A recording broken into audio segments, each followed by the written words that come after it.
arguments began this week in a case involving a Catholic charity in Wisconsin. At issue, whether the Catholic Charities Bureau operated by the Diocese of Superior is actually religious and therefore exempt from certain state taxes. To help us shed more light on this case is Eric Rassbach, Vice President and Senior Counsel of the Becket Fund. Eric, thanks so much for joining us. We appreciate it. I understand that Becket is representing Catholic Charities Bureau in this case. Quickly, tell us more about it and why some argue that the group shouldn't be considered religious.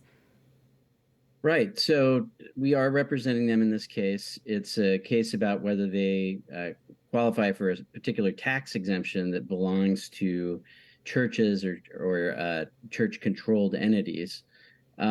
And what's interesting about this case is that the state of Wisconsin says, well, because the Catholic Charities Bureau doesn't proselytize when it gives out benefits or helps the developmentally disabled, and it doesn't require everyone who works for it to be Catholic, therefore it's what it's doing is not religious.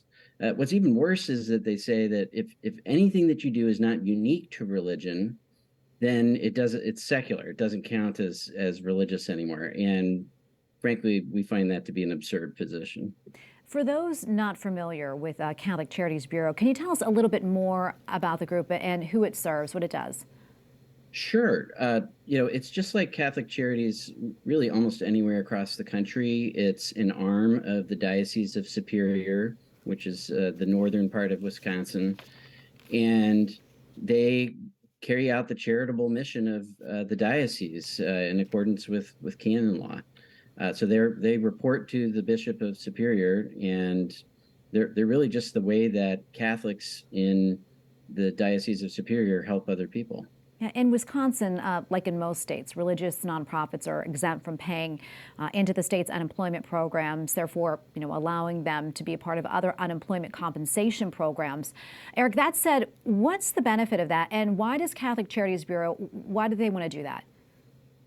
Well, so the exemption, which we think ought to apply to our clients, is worth, it's basically worth about several $100,000 over the years, and those are hundreds of thousands of dollars that it would be great to use to help the poor and the developmentally disabled that these ministries are doing, and Catholic Charities Bureau of the Diocese of Superior are doing. So I think it's really a question about whether money would be going into the state coffers as taxes or going to directly help the poor and the disabled.